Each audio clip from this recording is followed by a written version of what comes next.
Mesdames et messieurs, vous le savez, nous avons souhaité mettre en place un partenariat politique et une alliance électorale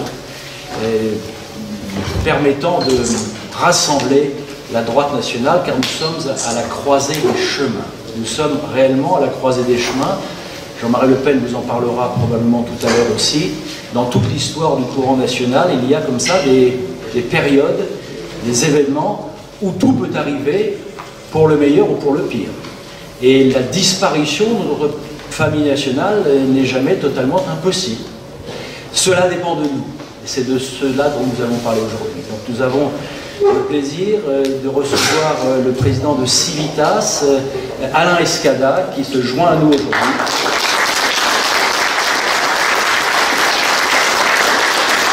Il participe à cette entente électorale, puisque Civitas présentera quelques dizaines de candidats en partenariat avec le Parti de la France. Et nous avons aussi la joie et le plaisir de recevoir le président d'honneur du Front National, Jean-Marie Le Pen.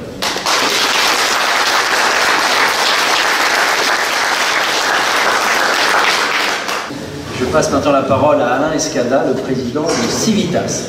Chers amis, la question qui se pose, qui se pose pour vous et nous qui allons partir à la bataille électorale, c'est comment allons-nous envisager ce qui peut se concevoir comme un troisième tour électoral.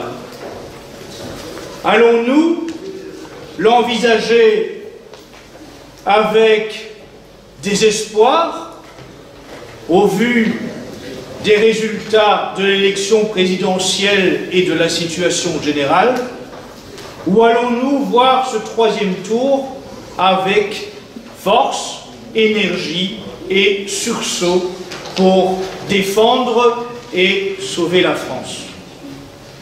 Bien sûr, le désespoir pourrait se concevoir au vu de la situation. D'un côté, nous avons cette victoire d'Emmanuel Macron qui, il faut le dire, d'une certaine façon, a réussi le tour de force de faire imploser tout à la fois le Parti socialiste, les Républicains et même le Front National, semble-t-il. Avec Emmanuel Macron à la tête de l'État, nous allons avoir, durant les 5 prochaines années, plus d'immigration, plus de discrimination positive, c'est-à-dire encore plus de préférences étrangères, plus de lois liberticides destinées à bâillonner et réprimer les patriotes, plus de lois immorales pour satisfaire ses sponsors, ses mécènes, tels que Pierre Berger, plus d'omnipotence dans les médias à travers ses amis Draghi et Niel. Nous allons donc avoir une espèce de totalitarisme démocratique validé par l'ensemble des puissances d'argent et des médias dominants. Et puis d'un autre côté, nous assistons à l'implosion de ce qui était longtemps considéré comme le parti de la résistance nationale, celui qu'avait vaillamment et courageusement porté durant plusieurs décennies Jean-Marie Le Pen. Aujourd'hui, nous voyons ce parti énoncer une série de propos surprenants, pour ne pas dire sidérants, qui conduisent à la défaite. Florian Philippot, qui déclare que la défense de la famille n'a pas plus d'importance que la culture des bonsaïs, eh bien, c'est évidemment priver ce parti de toute la force électorale des défenseurs de la famille.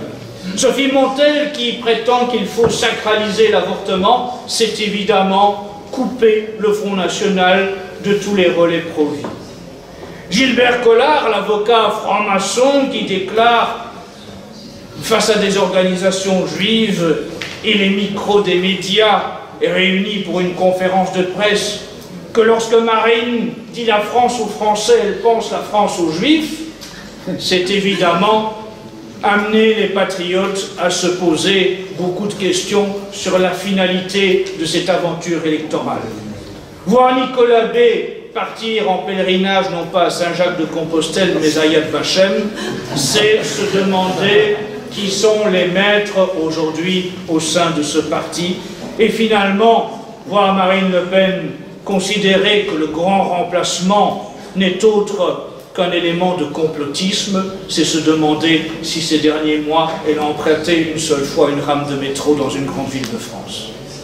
Alors, bien sûr, à cet énoncé, c'est vrai que le désespoir pourrait gagner une partie des rangs des patriotes, et pourtant, au contraire, ce doit être l'occasion d'une vague de sursaut pour partir à la bataille d'un troisième tour qui doit s'envisager comme une occasion de cesser les reniements, de cesser le politiquement correct qui a gagné les rangs des forces patriotes, de cesser l'autocensure et d'aborder cette échéance électorale avec la force de la vérité, parce que seule la vérité rend libre.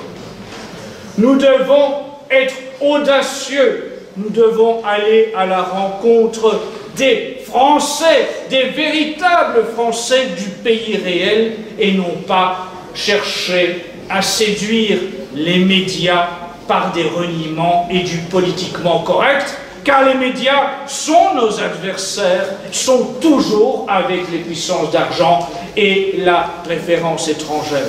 Nous devons aborder cette élection avec l'énergie du désespoir, s'il fallait que le désespoir soit de mise. L'énergie du désespoir pour sauver une patrie qui est en danger de disparition. Demain, nous célébrerons Sainte Jeanne d'Arc et nous savons à quel point, lorsque des situations semblent désespérées, pourtant, le sursaut peut survenir de façon inattendue et inespérée et offrir la victoire et le salut de la France. Encore faut-il pour cela le mériter, et l'on ne le méritera que parce que l'on aura envisagé cette bataille avec la force de la vérité et avec l'énergie qu'il faut y mettre. Et c'est cette force de vérité et cette énergie que j'espère que vous aurez chacune et chacun pour amorcer cette bataille électorale. C'est alors que nous rencontrerons enfin des succès dont la France a besoin. Merci.